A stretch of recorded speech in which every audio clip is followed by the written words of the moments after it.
Hi friends, இன்றைக்கி நம்ம simple and ஈஸியாக டக்குன்னு செய்கிற குஸ்கா எப்படி செய்யலான்னு பார்க்கலாம் வாங்க. ஃபஸ்ட்டு கடாயில் எண்ணெய் ஊற்றிக்கலாம். குக்கர் கெட்டியான பாத்திரம்னால குக்கர் வச்சுருக்கேன். நீங்கள் எந்த பாத்திரம் வேணால் வச்சுக்கலாம். எண்ணெய் காஞ்சதும் பட்டை, கிராம்பு, ஏலக்காய், பிரியாணி இலை போட்டு தாளிச்சிட்டு பெரிய வெங்காயம் மீடியம் சைஸ் 3 அதையும் போட்டு நல்லா வதக்கிக்கலாம். இது வந்து எம்டி குஸ்கான்னு சொல்லுவாங்க.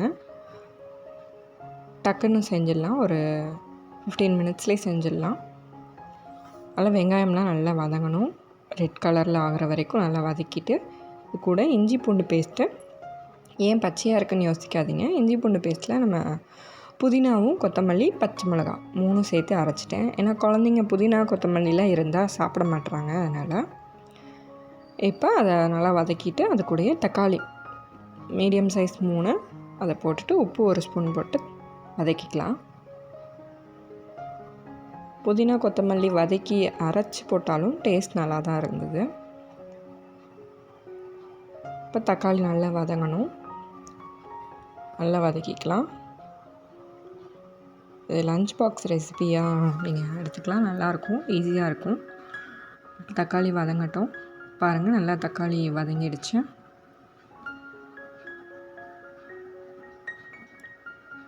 இதுக்கு சைட் டிஷ்ஷாக நம்ம முட்டை, சிக்கன் 65 எது வேணால் வச்சுக்கலாம். இப்போ மிளகாத்தூளும் கரம் மசாலா 1/4 ஸ்பூனும் போட்டுக்கலாம். அதனால் நல்லா வதக்கிக்கலாம். பச்சை மிளகா நம்ம அரைச்சி போட்டிருக்கனால ஒரு 1/2 ஸ்பூன் மிளகாத்தூள் மட்டும் போட்டு நான் வதக்கியிருக்கேன். இது குழந்தைங்களுக்கு செய்கிறனால காரம் கம்மியாக செய்கிறேன். உங்களுக்கு காரம் வேணும்னா நான் எக்ஸ்ட்ரா சேர்த்துக்கலாம். இது கூட நம்ம தயிர் 2 ஸ்பூன் சேர்த்து வதக்கலாம். தயிர் போட்டால் டேஸ்ட் இன்னும் கொஞ்சம் நல்லாயிருக்கும். தயிரோடு சேர்த்து நல்லா வதக்கி விட்டுக்கலாம்.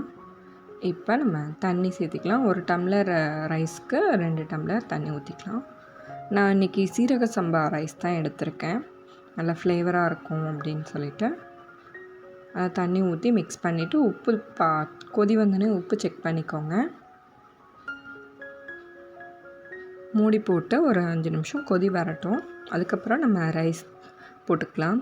ரைஸை கழுவி ஒரு 1/2 மணி நேரம் ஊற வச்சுருந்தேன். பாருங்கள், கொதி வந்துருச்சு. இப்போ நம்ம சீரக சம்பா ரைஸ் 1 டம்ளர் அதை தண்ணியை வடிச்சிட்டு இது கூட சேர்த்திக்கலாம். சீரக சம்பாவில் பிரியாணி செஞ்சால் நல்லா டேஸ்ட்டாக இருக்கும். நீங்களும் ஒரு நாள் கண்டிப்பாக ட்ரை பண்ணி பாருங்கள். இப்போ அரிசி போட்டுட்டு ஒரு மிக்ஸ் கொடுத்துட்டு உப்பு இருக்கான்னு இந்த ஸ்டேஜில் செக் பண்ணிக்கோங்க. கொஞ்சம் உப்பு கூட இருந்ததுன்னா ரைஸோடு சேரும்போது கரெக்டாக இருக்கும். கம்மியாக இருக்குன்னா சேர்த்திக்கோங்க. இப்போ நம்ம தட்டு போட்டு மூடி சிம்மில் வச்சுட்டு ஒரு 5 நிமிஷம் வேகணும். இப்போ நம்ம நெய்யும் முந்திரியும் இது கூட சேர்த்திக்கலாம். தாளிக்கும் போதும் சேர்த்திக்கலாம், அப்படி இந்த ஸ்டேஜ்லேயும் சேர்த்தி போட்டுக்கலாம். தாளிக்கும் போது போட்டால் கொஞ்சம் மொறுமொறுன்னு ஆகிடும். அதனால் நான் இந்த ஸ்டேஜில் போட்டு ஒரு நெக்ஸ்ட் கொடுத்துக்கிறேன். நெய் வந்து ஆப்ஷனல் தான், வேணும்னா ஊற்றிக்கலாம், வேணும்னா விட்டுலாம்.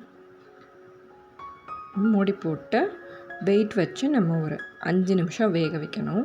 சீரக சம்பா ரைஸ் சீக்கிரமாகவே வெந்துடும். ஒரு 5 நிமிஷம் வேகட்டும். இந்த ரைஸ் ஒரு 1/2 hour ஊறினதுனால சீக்கிரமாக வெந்துடும். பாருங்கள், வெந்துருச்சு. இன்னும் கொஞ்சம் தண்ணி இருக்குது. நம்ம இன்னும் சிம்மில் வச்சுட்டு தட்டில் போட்டு ஒரு கிண்ணியில் தண்ணி வச்சு ஒரு 5 நிமிஷம் இந்த மாதிரி வச்சிங்கன்னா தண்ணியெல்லாம் ட்ரை ஆகிடும். பாருங்கள், தண்ணியெலாம் ட்ரை ஆகி சூப்பரான குஸ்கா ரெடி ஆகிடுச்சு. எம்டி குஸ்கா. இதில் நீங்கள் வெஜிடபிள்ஸும் ஆட் பண்ணிக்கலாம், சிக்கன் மட்டன் எது வேணால் ஆட் பண்ணிக்கலாம். பட் அதுக்கு பேர் பிரியாணி. சூடான குஸ்கா ரெடி ஆகிடுச்சு.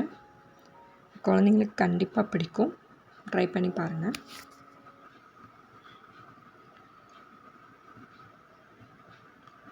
குஸ்கா ரெடி. வீடியோ பிடிச்சிருந்தா லைக் பண்ணுங்கள், ஷேர் பண்ணுங்கள், சப்ஸ்கிரைப் பண்ணுங்கள். பாய்.